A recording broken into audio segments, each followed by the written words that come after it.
জীবনে এমন সময় আসে যখন ফোনের কন্ট্যাক্ট লিস্ট ভরা থাকলেও পাশে দাঁড়ানোর মতো একজন মানুষও থাকে না।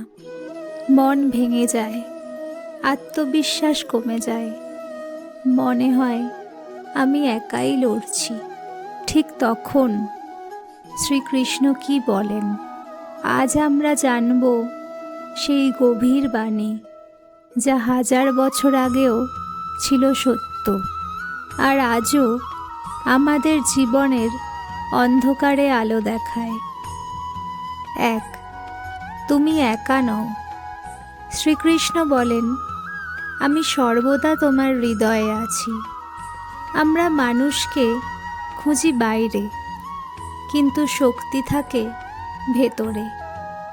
যখন কেউ পাশে থাকে না, তখন ভেঙে পড়বেন না, কারণ আপনার অন্তরে ঈশ্বর আছেন।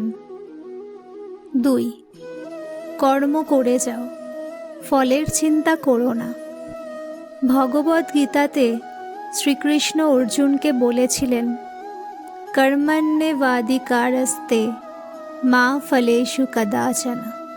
অর্থাৎ তোমার অধিকার শুধু কাজ করার উপর, ফলের উপর নয়। মানুষ যখন পাশে না থাকে, তখন নিজের লক্ষ্য থেকে সরে যেও না। 3. পরীক্ষা ছাড়া উন্নতি নেই। জীবনের একাকিত্ব হলো এক ধরনের পরীক্ষা। এই সময়েই মানুষ নিজের প্রকৃত শক্তি খুঁজে পায়। অর্জুনও ভেঙে পড়েছিলেন কুরুক্ষেত্রের ময়দানে, কিন্তু কৃষ্ণ তাকে মনে করিয়ে দিয়েছিলেন, তুমি দুর্বল নও, তুমি বিভ্রান্ত। 4. নিজেকে চেনো।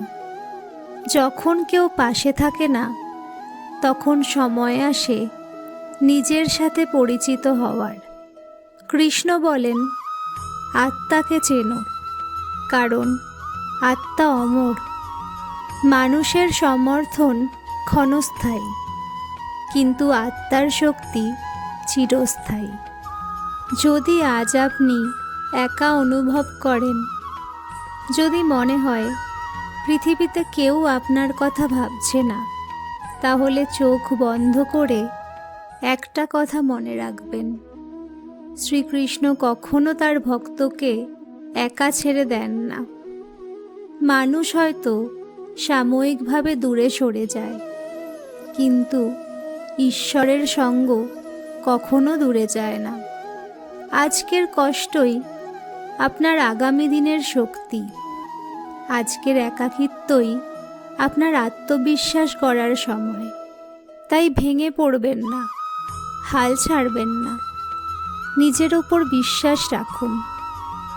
আর যদি এই বার্তাটা আপনার হৃদয়ে ছুঁয়ে যায়, তাহলে এই ভিডিওটি শেয়ার করুন এমন কারো সাথে যে আজ হয়তো নীরবে লড়াই করছে। মনে রাখবেন, আপনি একা নন, আপনার ভিতরেই আছে অসীম শক্তি।